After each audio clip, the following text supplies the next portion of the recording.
Армысыздар, қадірменді қазақ елі.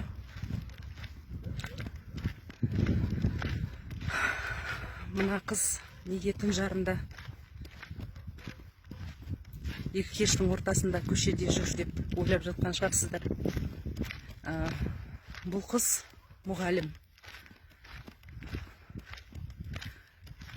Алматы облысы Көксу ауданы Мұқыр ауылында Қалқа Жапсарбаев атындағы орта мектепте қазақ тілден сабақ береді. Әрі Қазақстан, 10 жылдық Қазақстан мектебінде орыс тіл пәнінен сабақ беретін мұғаліммін. Есімім Байболатова Майра Берікқызы. Енді түн жарымда жүруімнің себебі үйіме жалпы ауылда бар Wi-Fi, бірақ үйімде интернет жоқ. Қазір міне өздеріңіз көріп отырғандай күнделік кезекте кіру үшін осылай ноутбугымды арқалап осы ауылда тұратын сіңілімнің үйіне барамын. Ол қыз көпбалалы ана. Баламен улап шуылдап осылай ноутбугымды арқалап жұмыс жасаймын. Өзге отбасы, өзінің отбасы, ошаққасы, бала шағасы бар, жолдасы бар. Мен барып біреудің отбасына отырып жұмыс жасағаным, берекесін алғаным әрине дұрыс емес. Бірақ амал нешік, үйде интернет жоқ болған соң, ауылымда Wi-Fi жоқ болған соң, осылай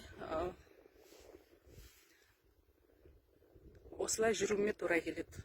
Және бұл осы қашықтықтан оқытуға байланысты, осы форматқа көшуге байланысты. Осы бірінші күн емес, міне бүгін екінші күн. Екінші күннің өзінде біреудің үйіне барып жұмыс жасау өте қиын. Соткамның күш қуаты жетпейді күнделік кезекке кіру үшін. Сондықтан құрметті білім және ғылым министрі Асхат Аймағамбетов, ертеңгі күні ауыл тыныш дегенмен де осы ауылда өстіп екі көшенің ортасында сабылып жүрген мен үшін өте қиын. Және карантин кезінде осылай жүруге бола ма? Барлығы осы ұрпақтың қамы үшін. Осы ұрпақты қайтсем оқытамын, жеткіземін, қайтсем ақшамды табамын, кредитімді жабамын, елден қалмаймын деп жүрген мен сияқты жас ұстазға бұл өте ауыр.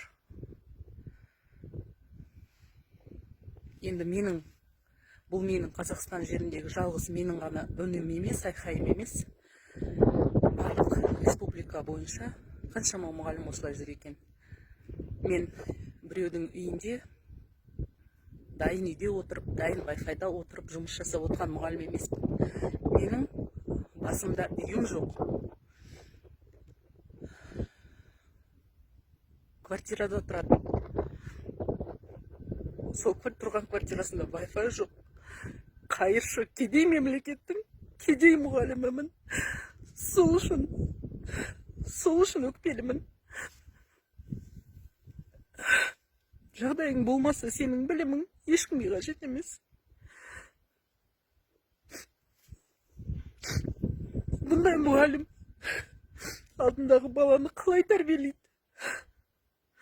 Қалай ол ұрпаққа ұлттық рух, патриоттық сезім дегенді қалай ұғындырады?